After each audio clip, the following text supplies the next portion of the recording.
एक टाइम था जब बॉलीवुड में मूवीज बनती थी, उन्हें देखने के लिए लोगों की लंबी लंबी लाइनें लगी रहती थी। उन मूवीज को आज के टाइम की जनरेशन भी अगर देखती तो उससे कभी बोर नहीं होती है। जो मूवीज इंडिया पाकिस्तान की वॉर के ऊपर बनी, जैसे कि बॉर्डर, एलओसी, कारगिल, वो आज के टाइम पे एक आइकॉनिक मूवीज है। पर अब जो मूवीज बन रही हैं, इंडिया की बॉलीवुड इंडस्ट्री इतनी ज्यादा वीक हो चुकी है कि उन मूवीज को जो बना चुकी है उसको भी टक्कर नहीं दे पा रही है। अगर हम लोग एक रिसेंट की मूवी लेकर चले, आदि पुरुष, जो कि 500 करोड़ से ज्यादा के बजट में बनी थी, वही रामानंद सागर ने जो रामायण बनाई थी उसका बजट 500 करोड़ तो क्या शायद कुछ करोड़ भी ना होगा। पर आज के टाइम पे उस सीरियल को आप जब भी देखें तो आप ये नहीं कह सकते कि ये राम जी असली नहीं लग रहा है, इसमें इनकी एक्टिंग नहीं सी लग रही है, ये रावण बनाया हुआ लग रहा है, ये असली नहीं लग रहा है। फिलहाल मैं अपना ही अगर बताऊं तो जब भी मैंने रामायण को देखा है, या फिर अगर हम एनिमेटेड मूवीज को भी देख लें, जैसे हनुमान, पता नहीं कितनी सारी मूवीज बनी रामायण के ऊपर, जापान ने बनाई रामायण के ऊपर एक एनिमेटेड मूवीज जो कि आज के टाइम पे भी एक आइकॉनिक लगती है। उसी की जब इंडिया में डबिंग करी गई अभी जल्दी में, तो इतनी बेकार वो डबिंग करी गई है कि इसको देख के लगता ही नहीं है कि ये वही आइकॉनिक मूवी है जिसे जापान ने इतनी मेहनत से बनाया था। उसे इंडिया में अब जब रिलीज किया गया इंडियन डबिंग के साथ तो इतनी ज्यादा बेकार है। एनिमेटेड सीरीज को लोग साइड में करके अगर वेब सीरीज को भी लेते हैं तो इंडिया की एक तरफ वेब सीरीज और एक तरफ जो फॉरेन में वेब सीरीज बन रही हैं। अक्षय कुमार से किसी ने एक बार कहा था कि इंडिया में जो मूवीज बनती हैं कि उनके वीएफएक्स, उनकी ग्राफिक्स काफी ज्यादा लो होती हैं, वहीं अगर दूसरी साइड हम लोग हॉलीवुड की मूवीज, टॉम क्रूज की या फिर किसी भी अदर एक्टर की मूवी देखते हैं, वो काफी नेक्स्ट लेवल की होती हैं। उसमें वीएफएक्स, डायलॉग को प्रेजेंट करना, एक्टर का एक्टिंग करना, एक्ट्रेसेस का एक्टिंग करना, इंडिया में ये सब क्यों नहीं होता है? तो अक्षय कुमार का सिंपली ही कहना था कि उनका बजट इतना हाई होता है कि अगर हम लोगों को वो बजट मिले, हम भी उस टेक्नोलॉजी को यूज करके उस चीज को कर सकते हैं। पर मेरा सीधा सा एक सवाल है कि 500 करोड़ की जो मूवी बनती है उसका बजट तो इतना ज्यादा हाई है कि वो बॉलीवुड की सबसे महंगी मूवी है, वो भी बॉक्स ऑफिस पे बिल्कुल फ्लॉप हो जाती है। इसके पीछे का सबसे बड़ा रीजन बजट नहीं है, इसके पीछे का सबसे बड़ा रीजन है कि बॉलीवुड में आप किसी को एक्टिंग करनी ही नहीं है। फिर हम लोग एक और एग्जाम्पल लेके चलते हैं, बाजीराव मस्तानी।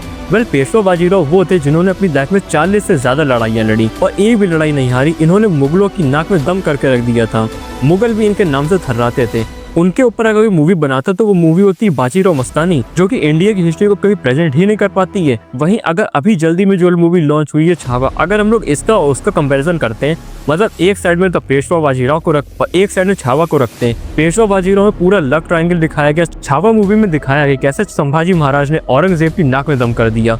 8 साल तक कैसे औरंगजेब की नाक में दम करके उसको भगाते रहे, यहाँ से वहाँ, वहाँ से यहाँ।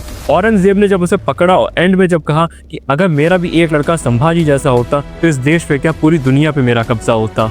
इन सब आइकॉनिक डायलॉग से, और ये कोई डायलॉग नहीं है, अगर आप हिस्ट्री की बुक्स को उठा के पढ़ें तो औरंगजेब के यही शब्द थे जब उसने संभाजी महाराज को पकड़ा था, अगर संभाजी जैसा मेरा एक भी लड़का होता तो मैं पूरे देश पे क्या पूरी दुनिया पे कब्जा कर लेता। ये तो फिलहाल होगी बॉलीवुड इंडस्ट्री की बात। अगर हम लोग बॉलीवुड की मूवीज को अपने इंडिया की वेब सीरीज के साथ कंपेयर करते हैं तो कहीं नहीं टिक पाती हैं। एक साइड हम लोग रखते हैं मिर्जापुर, पाताल लोक और ऐसी काफी सारी वेब सीरीज है जो लोगों की जुबान पे, लोगों के दिलों पे अपने नाम छाप के गई हैं। और ऐसी पिछले 5 से 6 साल में कोई भी बॉलीवुड ने मूवी नहीं दी है जिसको हम लोग कह सकते हैं ये 10 साल तक हम लोग इसे देख सकते हैं बिना बोर हुए। अगर हम लोग एक और वेब सीरीज को लेते हैं जो कि इंडिया की नहीं है, squid game, money heist, stranger thing और ऐसी काफी सारी वेब सीरीज हैं जो कि हॉलीवुड की इंडस्ट्री में, कोरिया की इंडस्ट्री में काफी ज्यादा पॉपुलर रही हैं और इनको इंडिया में भी काफी ज्यादा प्यार मिला है। पर वहीं अगर एक कोई भी इंडिया की वेब सीरीज को लेकर चले या कोई भी ऐसी इंडियन वेब सीरीज फॉरेन में इतना ज्यादा कलेक्शन कर सकती है, या इंडिया कभी भी money heist, stranger thing, squid game जैसी वेब सीरीज बना पाएगा? मनी हीस्ट में एक बैंक में चोरी कैसे करी गई सब कुछ दिखाया गया, पर इंडिया में जब चोरी हुई तो वहां पे सिर्फ यही लिख दिया गया कि बैंक वालों तुम्हारी ऐसी की तैसी। तो आपको क्या लगता है कि बॉलीवुड इस तरह की मूवीज को लेके आगे और कितना बढ़ सकता है?